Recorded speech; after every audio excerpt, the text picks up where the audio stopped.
रूस में मौजूद ज़्यादातर स्वतंत्र मीडिया संस्थानों की खबरें सेंसर कर दी जाती हैं या फिर उन पर इतनी बंदिशें लगा दी जाती हैं कि उन्हें मजबूरन रूस छोड़ देना पड़ता है, जिसके बाद उनकी वेबसाइट्स भी ब्लॉक हो जाती हैं।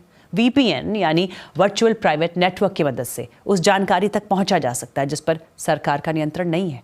तो रूस के लोगों के लिए खबरों को किस तरह से पेश किया जाता है, देखिए इस रिपोर्ट में। रूसी मीडिया पर सरकार का कड़ा नियंत्रण है। इससे लोगों को मिल रही खबरें कैसे प्रभावित होती हैं? सरकारी चैनल के दबदबे और उसके प्रोपेगेंडा के कारण रूसियों को एक अलग सच्चाई दिखाई जाती है जो बाकी दुनिया से बिल्कुल अलग है। रूसी सेना की कार्रवाई दिमाग से फासीवाद की बीमारी ठीक करने पर केंद्रित है, न कि उस सर को काटने पर। आमतौर पर कई सारे रूसी मीडिया को लेकर संदेह जताते हैं और कहते हैं कि हर कोई झूठ बोल रहा है, चाहे वो पश्चिमी सरकारें हों या फिर उनकी खुद की सरकार। रूस में BBC जैसी वेबसाइट्स को पहले ही बैन कर दिया गया है, पर जब से जंग शुरू हुई, अधिकारियों के मुताबिक रूस की सरकारी एजेंसियों की विदेशों में चल रही गतिविधियों और स्पेशल मिलिट्री ऑपरेशन को लेकर झूठी रिपोर्ट्स फैलाने पर 15 साल तक की जेल हो सकती है। इसकी वजह से कई विदेशी ब्रॉडकास्टर्स और स्वतंत्र रूसी मीडिया संगठनों को मजबूरन रूस छोड़ना पड़ा। There is no independent media in Russia anymore. रूस में सरकारी टेलीविजन जानकारियों का प्रमुख स्रोत है और इसके इस्तेमाल से रूसी सरकार जनता में प्रोपेगेंडा और दुष्प्रचार फैलाती है। Two-thirds of which receive most of their news from state TV. और रूस के लोगों को ये बताया जा रहा है, रूसी लोगों के खिलाफ, रूसी स्पीकर्स के खिलाफ, उनके खिलाफ जो LGBTQ ट्रांसजेंडर नाजीवादी धारणाओं को नहीं मानते। 2 दशकों से भी ज्यादा समय के बाद मार्च में रूस में एक घातक चरमपंथी हमला हुआ। रूस से आ रही रिपोर्ट सुझाती है कि कॉन्सर्ट हॉल में हुई इस गोलाबारी की घटना में कई लोग जख्मी हुए और मारे गए। इस्लामिक स्टेट समूह ने इस हमले की अपनी खुद की तस्वीरें जारी की और जिम्मेदारी भी ली। बावजूद इसके रूस ने यूक्रेन को ही इसका जिम्मेदार बताया। क्रोकस में हुए कत्लेआम की तैयारी में यूक्रेन का सीधा हाथ था।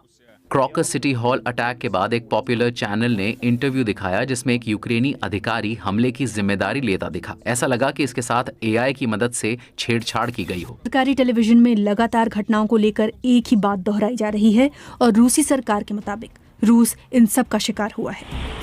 We're live in Ukraine as Russia invades. जो जंग यूक्रेन पिछले 8 साल से लड़ना चाह रहा था, रूस ने उसे वो जंग दे दी। रूसी इतिहास में रूस ने कभी भी किसी पर हमला नहीं किया। सीधे तौर पर रूसी सरकारी मीडिया ने दावा कर दिया कि कथित स्पेशल मिलिट्री ऑपरेशन पश्चिमी ताकतों की आक्रामकता की उचित प्रतिक्रिया थी। वो अमूमन रूस को एक पीड़ित के रूप में दर्शाते हैं ताकि लोग झंडों के साथ रैली निकालें और ये माने कि रूस तो बस अपनी हिफाजत कर रहा है। ये एक प्रचार का प्रभावी तरीका है। ये लोगों को सवाल पूछने से ही रोक देता है कि सच क्या है, झूठ क्या है। आप बस अब यही सवाल करेंगे कि आप किसकी तरफ हैं। जंग छिड़ने के बाद रूसी सरकार ने काफी कड़े कानून बनाए जिसके तहत जंग के खिलाफ बोलने वाले पर जुर्माना लग सकता है और जेल भी हो सकता है। रूस में इन कानूनों के लागू होने से काफी चौंका देने वाले उदाहरण दिखाई दिए। सोशल मीडिया पर कुछ पोस्ट करने पर ही लोगों को जेल में एक लंबी सजा काटनी पड़ सकती है। कुछ एक बार तो दुनिया की बड़ी खबरें बमुश्किल से रिपोर्ट की गईं। The jailed Kremlin critic Alexei Navalny has died. फरवरी में रूस के प्रमुख विपक्षी नेता अलेक्सी नवेल्नी की जेल में ही अचानक मौत हुई।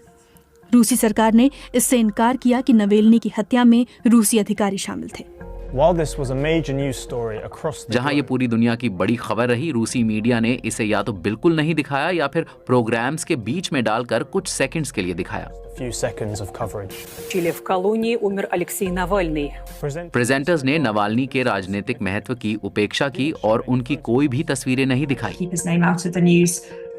उन्होंने खबरों से नवेल्नी का नाम बाहर रखा ताकि एक आम रूसी टीवी दर्शक के लिए वो अहम चेहरा ना बने। नवेल्नी की मौत को रूसी प्रेजेंटर्स ने लगातार नजरअंदाज करने का तरीका अपनाया और रूसी सरकार की कोशिश है कि उसकी आबादी उसे एक पीड़ित की तरह देखे। गैर सरकारी संगठन रिपोर्टर्स विदाउट बॉर्डर्स ने प्रेस की आजादी के लिए रूस को 180 में 162वां स्थान दिया है।